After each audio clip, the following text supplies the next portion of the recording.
What up, everybody? What up, everybody? What up, everybody? Welcome back to another episode of AC Reviews the World. I am your host, AC the Engineer, and we are at episode 85. Let's give it a round of applause. A little earlier today, 5:30, but it is December 12th, 2025, and it's Friday, y'all. It's Friday, the last day of the week. The last day of the week that we do this, the last day of the week before we start the weekend. Beautiful Saturday and Sunday. You know, this is the last day of the week that I do a stream. We got a lot of things to cover. Like always. Crazy world, but we got to review it together. We have to review it together. Just give a little preview of what we're going to be talking about today. We got the massive gas explosion that blew up a house and injured several people. We got a hero turned to a murderer. Something crazy. Looks like a neighbor tried to save a woman from a burning building and then end up getting charged with murder. I don't know anything about that. We got looks like an older couple who was living with dead relatives. Crazy things. And last but not least, we're going to talk about, looks like some juvenile package thieves ended up getting shot. Not surprised, but that is what we're going to cover today. Like always, we're here Monday through Friday, starting somewhere around 6 to 7, a little bit earlier today. But we're going to go over the 4 subjects we just talked about. If you ever disagree with anything I said, please leave a comment. Let's talk about it. Let's have a discussion. If you ever got anything you want to send me, please send that over to my email, acreviewstheworld@gmail.com, a dot after the A and a dot after the C. But without further ado, y'all, you know how I like to do it. Let's jump right into it. The first thing we're covering today, like I said, we're going to go over to the massive gas explosion that happened. And the scenes look crazy. So let's get over into that and see what we can learn from this situation, or if we can learn anything. But it looks like from one of the videos, the title, looks like it was caused by construction activity. So let's get over into it. Update on this explosion and fire that happened at about 9:30 this morning in Hayward. We also just got some new Nest camera video from across the street there on Llewellyn Boulevard of what appears to be the explosion. Check it out.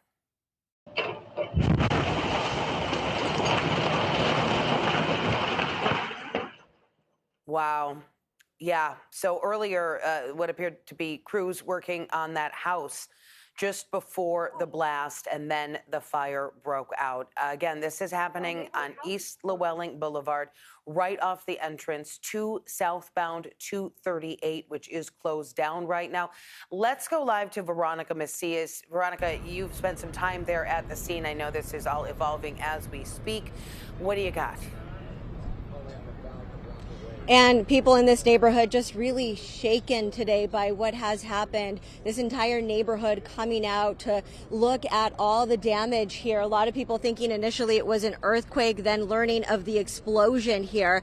Now, the neighbors here right next door, really lucky to be alive today. You could see people here on Llewellyn, they're without a home today, right before the holidays. And really, this could have been a lot worse. And at the moment, there's debris everywhere. You could see PG&E crews. We're still waiting for a PG&E official here to arrive and give us more information as to what happened and what caused the explosion. But right now, we do know that a total of 6 people were injured in this explosion. They have been taken to nearby hospitals. As far as their conditions go, we are unclear. It's unknown. Wow. Crews responded close to 10 a.m. and they found multiple homes on fire here. One property owner right across the street sharing her Nest video with us, where you could see the moment of explosion here, just terrifying for people. We talked to the woman next door. She tells us she was still in her robe, hadn't really gotten about her day yet. She tells us that PG&E crews came by early in the morning, letting them know that they were going to be turning off the gas. And just like her husband does every single day, he went over, went to the stove, was preparing something to eat for her, and noticed that the stove wasn't coming on. Then moments later, they hear the explosion, debris, the roof caving in on her. Take a listen.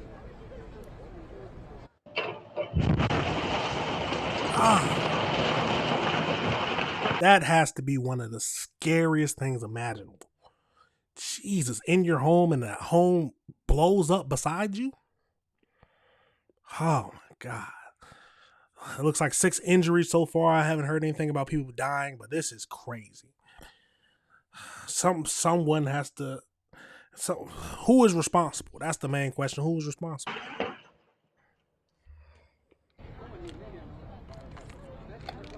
So that woman, very shaken. She also tells me that they have been working on Llewellyn here for months. In fact, neighbors had filed a complaint with the county. They say they were encroaching on their property line. So we're waiting to learn more about those details and what that complaint included. But take a listen to what she tells us about this morning's explosion. I was in bed and I heard this loud sound and my roof fell in. On the bed, everywhere, all on me, all the junk. So I covered myself and I called my husband thinking, did we have an earthquake? What was that? This loud explosion. Every one of our windows in our house is blown out. The ceiling fell. You got cracks all throughout that house. It's unlivable. It was incredible. So we do know that PG&E is going to be releasing more information. However, they have released a statement, and they say that a third party was out here.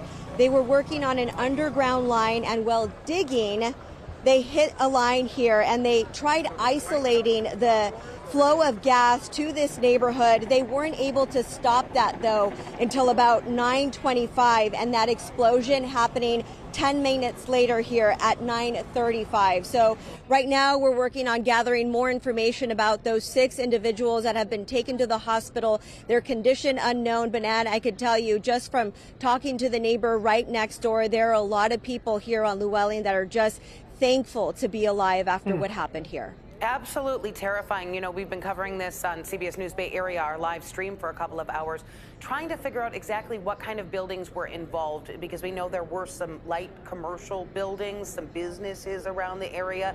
Are you hearing that the ones that were involved in at least the initial fire and explosion were all homes? Just homes. These are people that were in bed, and you could see here, there's the white car there where all the equipment is, and you see all the smoldering smoke. Those are just residential homes. So people are surrounded by neighboring businesses. You have State Farm, you have other companies that are out here, but operating out of residential properties like State Farm here. But for the most part, they have been going down the street, and you know, you could see this entire street is where the construction is. So where exactly that gas line was hit is still unknown at this time. We're going to be learning that from that PG&E official once they arrive, Ann. All right, and we know when things like this happen, there's such devastation in the ground zero where the explosion took place. Are we hearing about anybody being potentially missing or unaccounted for, in addition to the 6 people that we know were injured? So initially when we arrived at the scene, it was still early, close to 10:15-ish or so. We were hearing that there was a search and rescue operation going on. So they were out here searching to see if there was anyone missing. But at this time, it seems like everyone has been accounted for. They know how many people have been injured. In fact, Deborah, the neighbor next door, was telling us that she saw her neighbors coming out of the property that exploded. Wow. Their face bloody, injuries. She didn't go into the extent of their injuries, but it sounds like they're lucky to be alive today. That's crazy. Gas explosions, that's can be insanely deadly. Lucky that it doesn't look like anyone died from this situation, but it could have gone the opposite way. Let's get over into a more updated video to see if they give us any more details about it.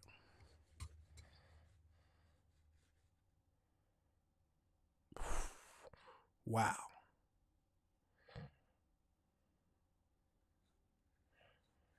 Mm-mm.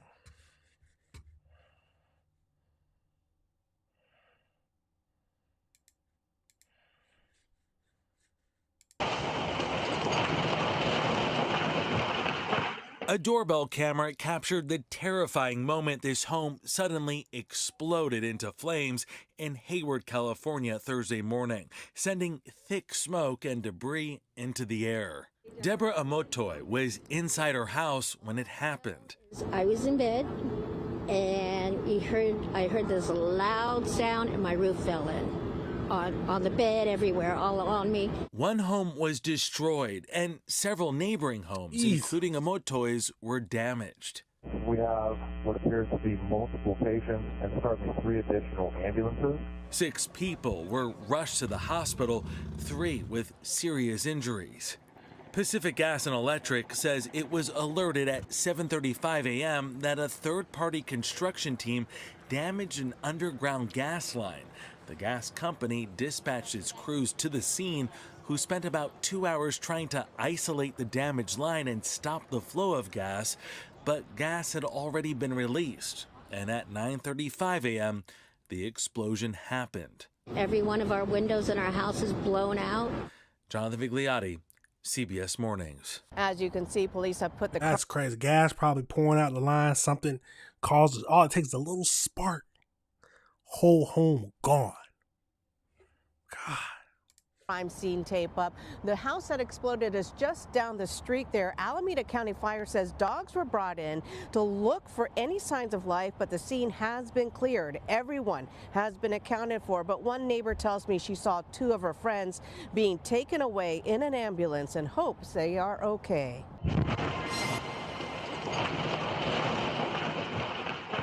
It was a sound that shook everyone in this neighborhood on Llewellyn Boulevard. Cassandra Bernal wasn't home when it happened, but saw this video. I was panicking at work. I was literally shaking because I was like, I know them. It hit me more because I was like, I know them. We used to go to family parties with them, and it was just, yeah, so unexpected. Bernal says a mother lives there with her 2 children and 2 brothers. Oh. We are close to them, and I know that they're in the hospital. That's all I know, and that they were home. Neighbors say PG&E has been working on a construction project for about the last year on Llewellyn Boulevard. The company says a third-party construction crew damaged an underground gas line around 7:30 Thursday morning. Brittany Maldonado, who captured this video on her security camera, thought something was strange. We had a PG&E person that was turning off our gas, and we just happened to see them on the camera, and we're like, hey, why are they going to our meter? So we went over, and I was like, hey, what's going on? And like, oh, there was an issue with the road work. We have to turn off your gas. I was like, okay, no problem. Like, do what you gotta do. She wasn't quite prepared for what happened next. And not even an hour later, boom. Like, everything shook, things fell. It was... So they nicked the gas line a few hours before. And then I guess it took them a while to even try to turn it off and get the contained. But the gas is so seeps everywhere. Never know where it could be at, and just a spark happened and boom. Ah, that's crazy. Like, we literally thought there was a car in our living room. 3 buildings were destroyed in the explosion. Many are wondering how this even happened and whether it could have been prevented. The biggest concern, though, for Cassandra is her neighbors. All we know is that they're in the hospital. I don't know how well they are. My dad has tried to get a hold of them, but they haven't answered my dad. With some of the power lines down, there is no power to some of the homes on this side of the street. The Red Cross is helping families that have been displaced. The cause of this explosion is still under investigation. Certainly a lot of people going to... At the end of the day, make sure you got good insurance. Make sure if it's, you can get a good lawyer to, hopefully you ain't got to pay out of pocket for this. I'm assuming they wouldn't have to because it was a construction company who nicked the gas line, and ultimately it comes down to them. That's what I'm thinking, but I can't imagine the hassle you got to go through. We'll be waiting for answers about exactly how this happened. So we did look into the third-party construction company a bit. Redgwick Construction Company out of Oakland was awarded the contract for this major improvement project on the street. It was called the East Llewellyn Boulevard Project. Our helicopter spotted Redgwick trucks on the scene earlier. Now, according to documents from Alameda County Public Works, it was an $11 million bid for improvements ranging from wider sidewalks to bike lanes and stormwater drainage upgrades. We've reached out to Redgwick for comment on the explosion, but so far we have not heard back. We begin tonight with that shocking twist in a crazy situation, y'all. It's a crazy situation. It's something you can't imagine. Something you can't imagine. At the end of the day, make sure you got good insurance. Make sure first thing first, make sure you and your family is all right. Good insurance. hopefully the insurance covers all this and they get home repairs, because just out of the blue, your home is gone. Unlivable. Could it have been prevented? I don't know. Probably. But it's a crazy situation, y'all. Let me know your thoughts on that whole situation. Absolutely crazy, y'all. Absolutely crazy. But we're going to pivot over into our next topic that we're going to be talking about today. Hero to murderer. Hero to murderer. We got a video to watch, and then we're going to go into a news article. But it looks like a neighbor who claimed to try to save a woman from a deadly house fire is now charged with her murder. Hero to murderer. I don't know what's all happening, but let's get over into this video and see if we can figure out and understand what's going on. Because we got to review the world together, y'all. We have to review the world together. Let's get over into it. House fire that killed an older woman last summer. Today, prosecutors in Union County, New Jersey, announcing murder charges against this 70-year-old man who ran inside the burning home to try to save her. Tonight, a months-long investigation pointed authorities back to William Ali, a retired corrections officer. New Jersey reporter Tony Yates is live in Fanwood with this latest development. Tony? Yeah, Mike and Sade, we covered this fire back on July 25th. We spoke to a lot of neighbors out here who called William Ali a hero, some of them saying that they were not surprised at all he did what he did. Well, according to authorities, he did the exact opposite. They are now calling him a murderer and an arsonist. So it's very surprising. William Ali was rushed to the hospital back in July. His arms severely burned after he told authorities that he rushed into 82-year-old Virginia Cranwell's burning home to save her. Here 5 months later, a neighbor reports seeing a SWAT team early this morning storm Ali's home right next door, arresting him as the suspect in setting the fire. The guy was in the hospital. So did he try to play like hero? He set the fire and then tried to play the hero of the one who saved her. Bad burns after he tried to rescue her. So I really find that hard to believe. Several neighbors did not want to go on camera. This couple spoke to us on the condition they not be identified. They were floored when we told them Ali had been taken into custody. I can just say that I'm shocked. I mean, he's a neighbor, and he seems like a good guy. So, and he originally helped her. We thought he saved her. So it doesn't make any sense. I just don't understand. Ali's story back in July was that he was walking his dog at about 1:30 in the morning when he saw the fire and rushed into his neighbor's open garage to try to get her out, but that he was pushed back by heavy flames. The Union County Prosecutor's Office late this afternoon issued a press release confirming Ali's arrest, charging him with first-degree murder, first-degree felony murder, first-degree burglary, and second-degree aggravated arson. Wow. He's like known as the mayor of the street. Really? Yeah. Yeah. Why is that? Because he's very helpful. He looks out for a lot of people around, around the neighborhood. End of the day, it goes to show you can't always trust everybody. This man potentially set the fire and then tried to say, oh, he was trying to rescue her, when I guess maybe he got burned trying to set it or setting the fire. He tried to play it off. Yeah, I tried to rescue her, tried to act like a hero. Then months later, they come busting down his door. Oh, no. It's a crazy situation. Now, we tried to speak to a woman who came out of Ali's home. She literally did not even acknowledge our presence. No word yet on a motive. He's being held without bail. No word yet either on when he is due in court. For now, we're live here in Absolutely crazy situation, y'all. Absolutely crazy. Let's get over into an article just to see if they give us any more information. This is from People's Magazine. So let's get over into it. Looks like man once hailed as hero trying to rescue neighbor from burning house, now charged with her murder. So let's go. A New Jersey man once praised by his community as a hero tried to save his neighbor from a burning home, has now been charged with her murder.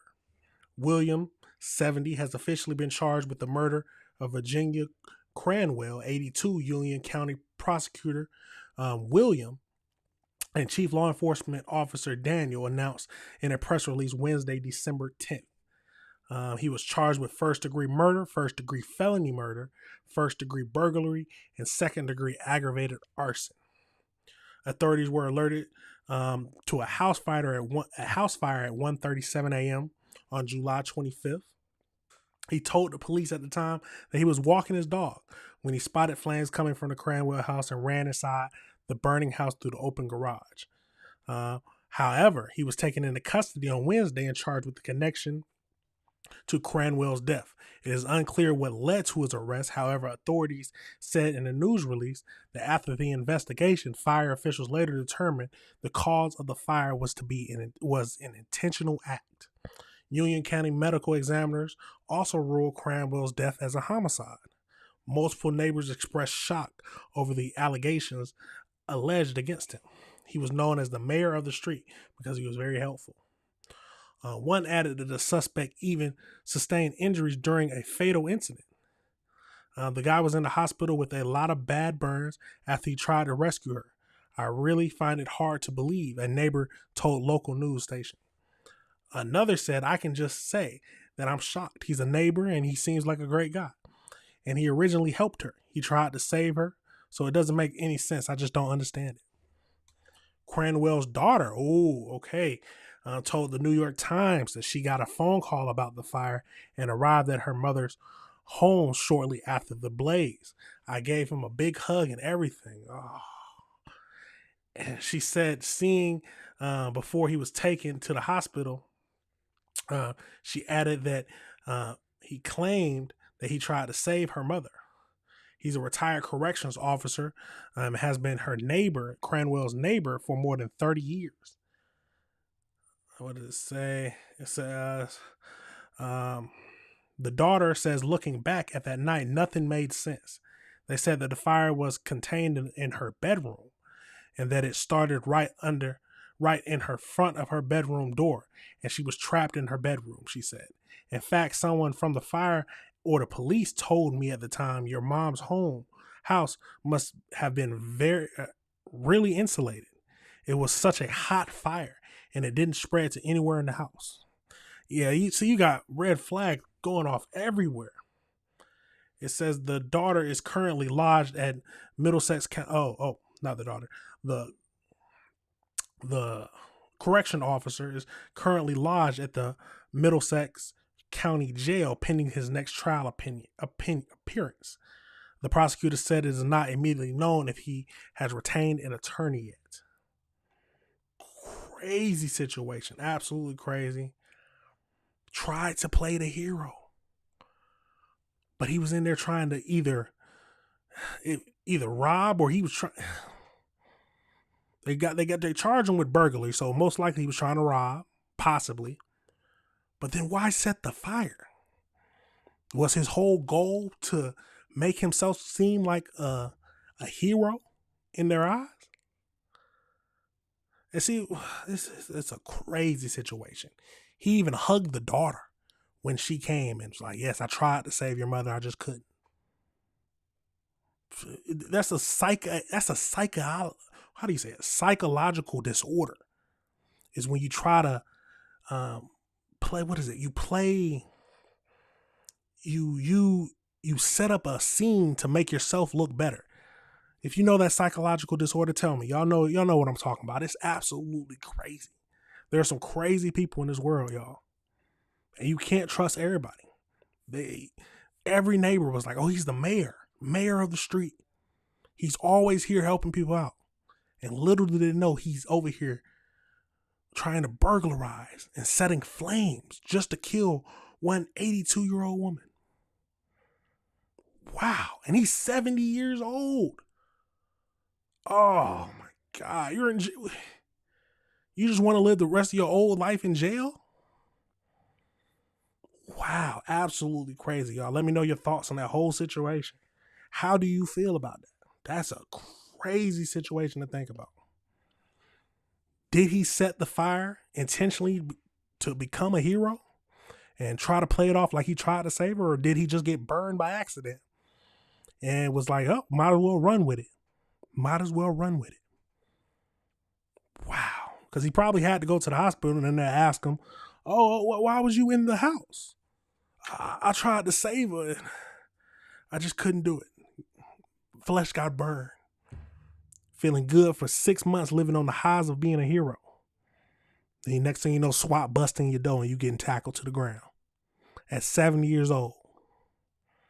It's a crazy situation, y'all. Absolutely crazy. Let me know your thoughts on that whole situation. Let me know if you disagree with anything I said. Hero to murderer. Absolutely crazy. We're gonna pivot to our next topic. Speaking of crazy neighbors, not crazy neighbors, but just more craziness inside the home. We got a couple. It looks like an older couple that was living with dead relatives.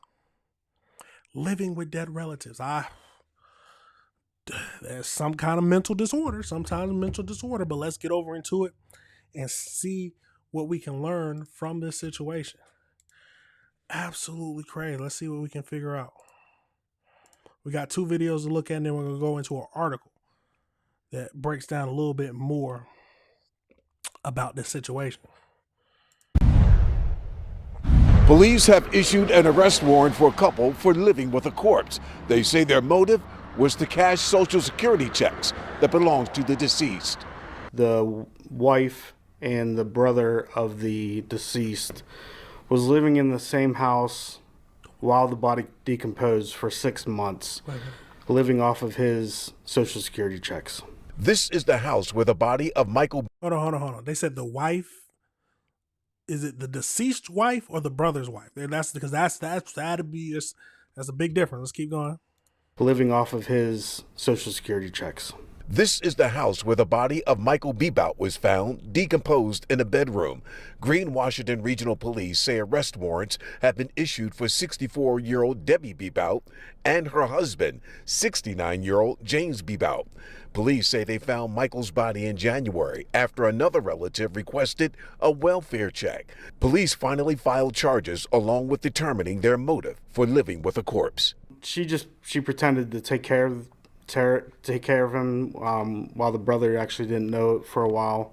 And the motive was just to be able to live off of his Social Security checks.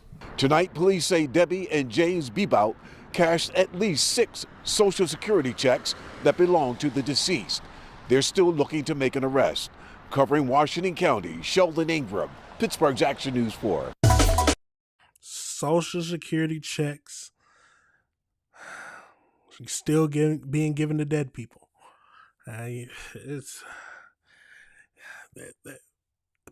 People will use any means, even disgracing their family's remains, to get over on the system. Absolutely crazy. Let's go over into this next video and see what else they give us. In hiding somewhere, but the last time I seen her, she walked up the street carrying a can of beer. A couple from Washington County are on the run after police say they were living with their dead relative for months. On the run. Police say the two apparently left their loved one's body in their home to decompose while they continued collecting his Social Security benefits. Erica Stanish has more from Canton Township on how the man was discovered. The Green Washington Regional Police Chief William D. Ford says in his 3 decades of law enforcement, he has never witnessed something so horrific in his career. Now his department is actively searching for the suspects believed to be responsible. The smell was so pungent that you could smell it outside of the home prior to entry. It was on January 16th of this year when Green Washington Regional Police Chief William D. Ford tells KDKA his officers got a call for a welfare check. He says James Bebout called authorities after finding his brother, quote, stiff as a board in his bed. And that defendant had contacted us and stated that he was serving breakfast to the decedent when he noticed he was cold. But when officers arrived, they quickly realized something was very wrong. But instead of finding the decedent that would have passed away within the last 24 hours, we found the decedent in a state of severe decomposition.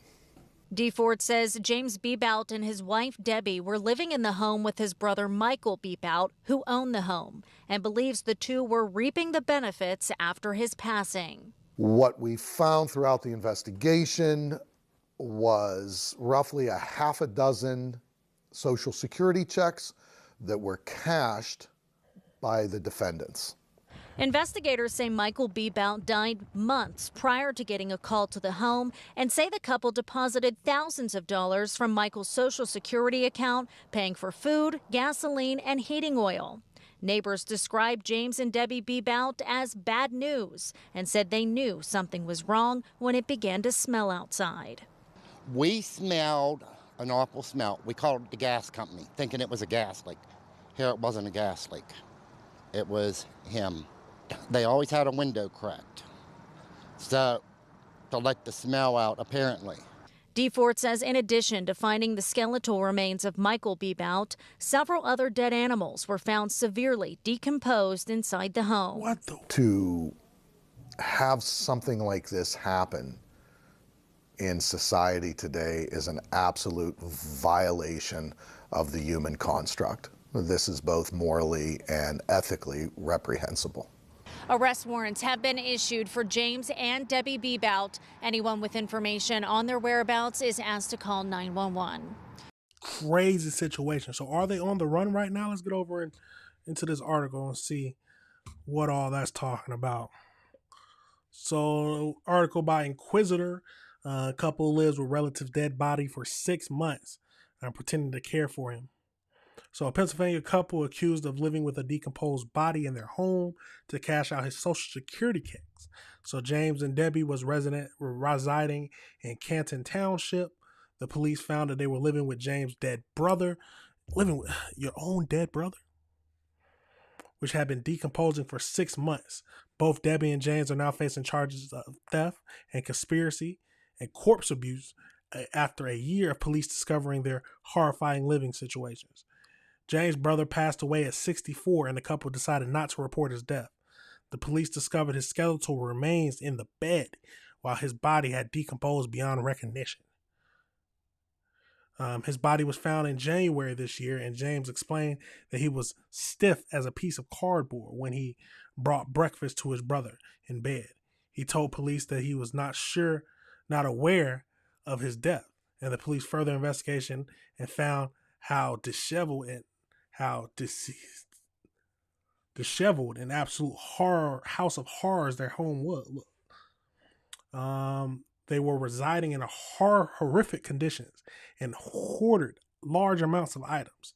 There was a strong odor from decaying body and the house wasn't clean. The police also noticed dog feces on the walls.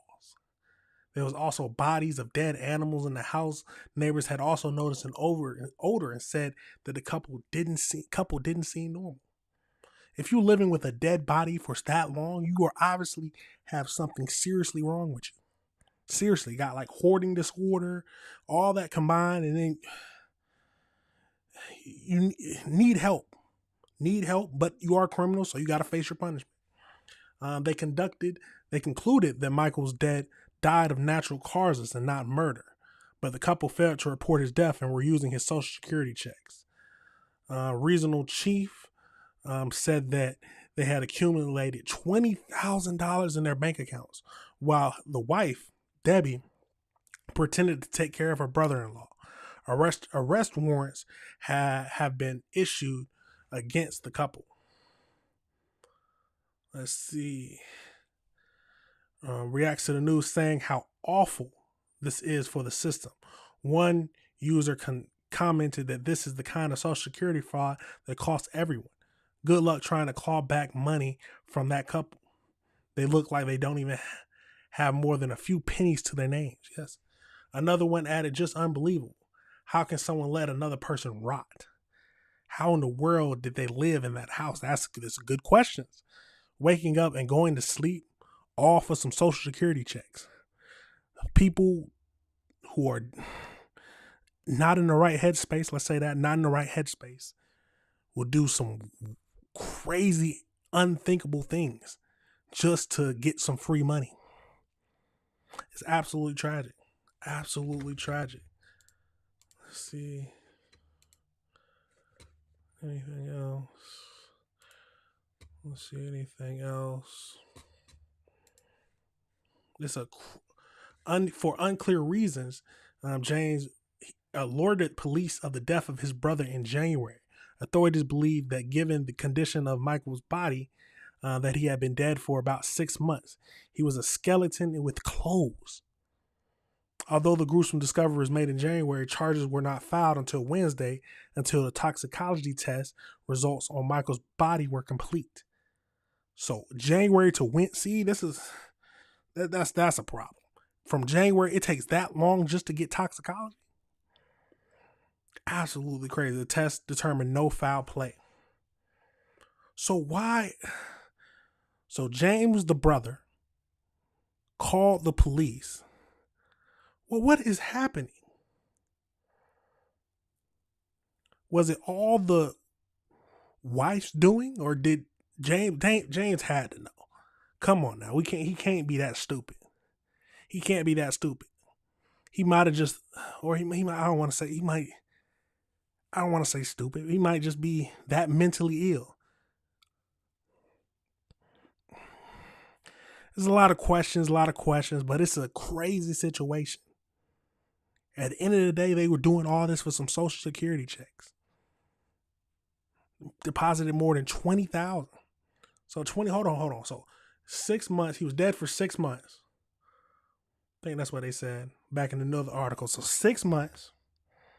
He was discovered in January. They were 6 months before that he allegedly died. So $20,000 over 6 months. Now, if I'm thinking of it wrong, tell me now. 20,000. So he was getting around $3,300 a month for those 6 months. That's what he was getting in Social Security, and they just pocketed that. It's crazy what family, who you think would be family, would go to such lengths to not even caring about you just rotting in your own bed after you die, just to claim your Social Security checks. It's a gruesome world out here. It's a gruesome world. But that's why we got to review the world together. Y'all let me know your thoughts on that situation. It's a crazy situation. Absolutely crazy. Do you think that the brother knew about that? They said that the brother called the police because he tried to go and feed him and he was cold. But this is 6 months. His body must look crazy. Come on. Either you're severely mentally ill, or you was in on it. He tried to maybe make it like, oh, well, I had nothing new about this. I'm too old. I don't know anything about what was happening. Just to get by off the police and avoid punishment. Let me know your thoughts on that situation, y'all. Let me know your thoughts and let me know if you disagree with anything I said. Absolutely crazy. Absolutely crazy. But we're going to pivot over into the last thing we're going to talk about today. We got some juvenile package thieves. Juvenile package thieves get shot. They get kids get shot trying to take packages off a porch. How do you feel about that? Should people shoot you for trying to steal your package? Let me know your thoughts. Let's get over into these two videos, and then we're going to get into an article to give us a little bit more information. But at the end of the day, parents need to teach their kids better. It's as simple as that. Parents need to teach their kids better. Let's get over into it. Atlanta police and the DA's office still working to determine if a homeowner will be charged after shooting two juveniles accused of stealing packages off of his porch. The shooting happened in southwest Atlanta around 3:30, just down the street from Mays High School on Celeste Lane at the Villages of Cascade Townhome community. 11 Alive's Cody Alcorn live outside of APD headquarters where this homeowner is still being questioned. Cody. That's right, Ron and Jennifer. Of course, his interview will be crucial, along with evidence found at that scene, to determine if any charges will be filed in this case. Now, this was the scene at that townhome community this afternoon.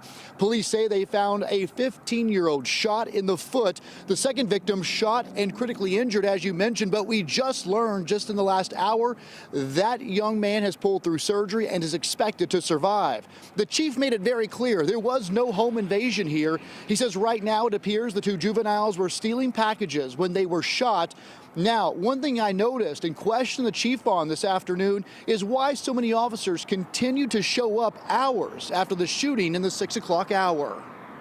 It's a continuation of the investigation. Once we determine where it occurred, we're executing a search warrant, and that search warrant is allowing us to gather evidence to give us clarity. The Atlanta Police Department takes gun violence very seriously. It's been the charge of Mayor Dickens to address gun violence in our city. That's why you see a robust response. But anytime a child is injured in our city, we really take that seriously. We want to make sure we know what's happening as individuals being held accountable.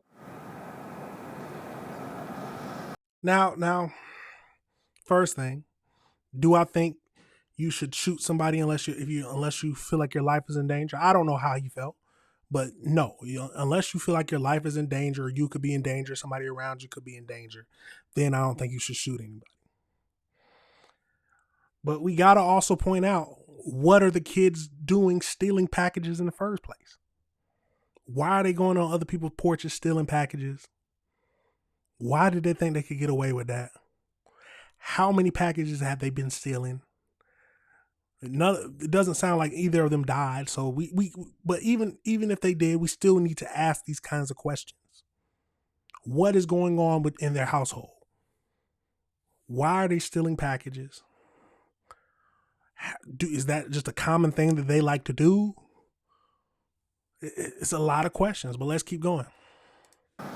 This case, no doubt, will gain a lot of attention. It already has online. Many will debate if this homeowner had the right to shoot these two juveniles. Now, earlier this evening, I spoke to a criminal defense attorney from right here in Atlanta. He's been practicing law in Georgia for more than 20 years. Ron and Jennifer, he says this boils down to those few seconds when this homeowner decided to grab his gun and then open fire. Were these two young men on the doorstep acting in a violent or threatening manner, or were they running away? What juncture did the homeowner decide to discharge their personal weapon using deadly force, and were they justified? That's going to depend on the facts at that exact moment. Yeah, see, like I said, it all depends on if he felt threatened that his life was in danger and if he was justified in using deadly force. Was he realistically and reasonably under an apparent threat? Everybody in Georgia has the right to protect themselves and their property, and that includes using deadly force, but there has to be a justification for it. As of this hour, police have not announced any charges. Live in downtown Atlanta, Cody Alcorn, 11 Alive News. It's going to be interesting, Cody, to see how all of this plays out. Thanks a lot for the update there. We're going to have to see how it plans out. Let's go over to this next video.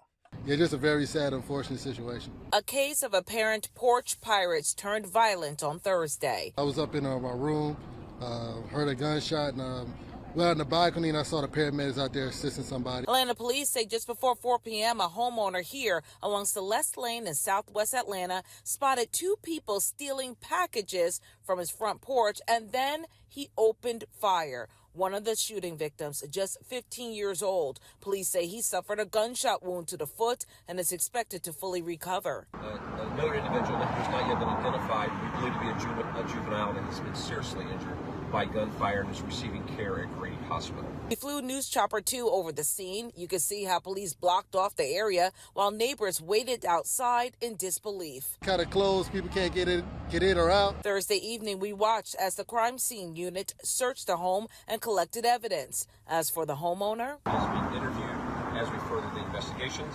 and in that interview and other matters that we're gathering now here will determine if any charges will be filed in this incident. This isn't the first. So hold on, as you see, so the homeowner is the only one who fired a weapon. Unit searched the home look when he. Oh, see, look at that. I'm assuming that's a bullet hole down at the bottom. So he shot through the door. At least that's my thinking. Let me know if I'm off somewhere, but let's keep going. Collected evidence. As for the homeowner, is being interviewed as we further the investigations, and then that interview and other matters that we're gathering now here will determine if any charges will be filed in this incident. this isn't the first time bullets flew in this community. Back in October, 19-year-old Maurice Bradley died in a shooting here. Another teenager injured. The October shooting, that case is very active, and we anticipate we will be holding people accountable for that as well. It's getting crazy out here. Court documents detail. Be careful in Atlanta. That's at the end of the day. Be careful in Atlanta. And honestly, you got to be careful everywhere. You can't just be Atlanta. You got to be careful and watch your surroundings everywhere you go, because we're living in a crazy world. But the question does come: is he justified in shooting at them when they were taking his package? It all depends on if he truly felt threatened. Did they try to open the door? Did they only get the package and try to run? Or there's a lot of circumstances. Let's go over to this article and see if it gives us a little bit more information.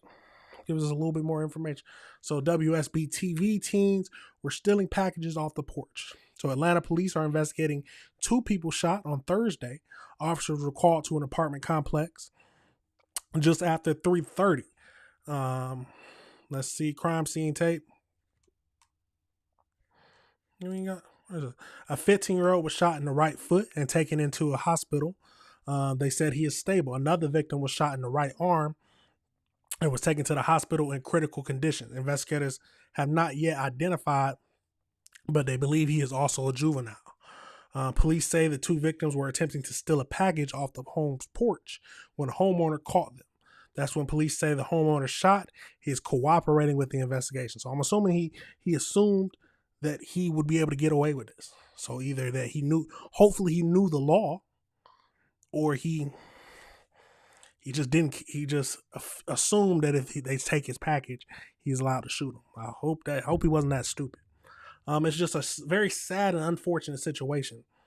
Says one of the residents. I was up in my room, heard a gunshot, and went out on the balcony and saw paramedics assisting somebody. Police and prosecutors are still working to determine if the homeowner will face charges. So in the same community, Maurice Bradley, 19 years old, died after another teenager was injured. The October shooting case is still active. It's an absolutely crazy situation, no matter how you look at it. Let's see. Anything? No, that's the same video we already saw. Let's see. Oh, there it is. Go over to Yahoo News, see if there's anything else. So Atlanta police say homeowners opened fire. So what we know, officers responded around 3:30 to the village. According to police, officers found a 15-year-old with a gunshot in his right foot. Police say he was alerted. He was alert, conscious, and breathing before being taken to Grady Memorial Hospital for treatment. A short time later, officers located a second male who had been shot in the right arm. So I'm assuming the one in the foot couldn't flee. The other one flee and ran away, and they was able to locate him. He was taken to the hospital in critical condition. Early Friday morning, police said that the teen was out of surgery and he should survive. Investigators with the aggravated assault unit responded to determine what led to gunfire. What they're saying, police chief said that the shooting appears to be unfolded during a property crime. We believe the property crime was occurring, that some packages were being taken off the front porch. He said the homeowner did discharge his weapon to stop the thief of the package. He said the homeowners is at the police headquarters being interviewed. Detectives expect to decide by Wednesday night whether charges will be filed. There is no threat to the neighborhood. We have identified everybody that was involved, and we know the exact door that it took place at. It is a continuing investigation, and he said that anytime a child is injured in our city, we need to take it very seriously. We want to make sure that what is happening, individuals being held accountable, and what resources must be needed. What we don't know, police have not yet said whether the homeowner will face criminal charges. Detectives have not identified the second juvenile, just saying that he detailed his condition. Absolute. What's next? Both cases remain under investigation. It's a crazy situation no matter what. Crazy situation. But I still have a question. Why were they stealing property in the first place? We got to talk about it. Why were these young men over here stealing packages off porches? That is a big issue. Like, the question of if the neighbor should shoot, that's one question. But all this wouldn't have come about if the teenagers weren't stealing packages in the first place. Luckily, they didn't lose their lives, but hopefully this teaches them something that, what are you doing? You're going to throw your life away? You don't know what he could have done. What you thought, oh, well, we're just stealing packages, no one will shoot. You don't know how people are going to react nowadays, so you got to be careful. It's a crazy situation, y'all. It's a crazy situation. But let me know, what are your thoughts? What are your thoughts? Do you think that he was, is fine that he discharged his weapon during that time? Do you think he will be criminally charged? And then how do you feel about the teenagers stealing packages? It's a crazy world, y'all. It's a crazy world. We got to raise our children better. We have to raise our children better. But let me know your thoughts and let me know if you disagree with anything I said. Absolutely crazy. Absolutely crazy. We will keep up with this like all these stories. But we got to review the world together, y'all. We have to review the world together. Absolutely crazy. But that is it for the show today, y'all. Thank you for watching now. Thank you for watching later. Like always, it's a crazy world. We got to do our little summary to break down everything we talked about. So we got a massive gas explosion that happened, all occurring from a construction company nicking a line. Then a few hours later, boom, houses gone. 6 people injured in that. Then we got hero to murderer. We got a neighbor, a 70-year-old neighbor, who is accused of setting the fire of his neighbor's house. Of his neighbor's house. Setting the fire, trying to rob her. Somehow he got burned and tried to claim that, oh no, he was, only reason he got burned is because he tried to save her. And he lived as a hero for 6 months until the SWAT team kicked in his door. Then we got a couple, a brother and his wife, living in the house of his dead brother, who died of natural causes, yes, but they never reported his death, and was stealing his Social Security checks while he rotted in his bedroom, decomposed in his bedroom for 6 months. And lastly, we got to talk about this. We talked about this juvenile package thieves. 2 juvenile thieves.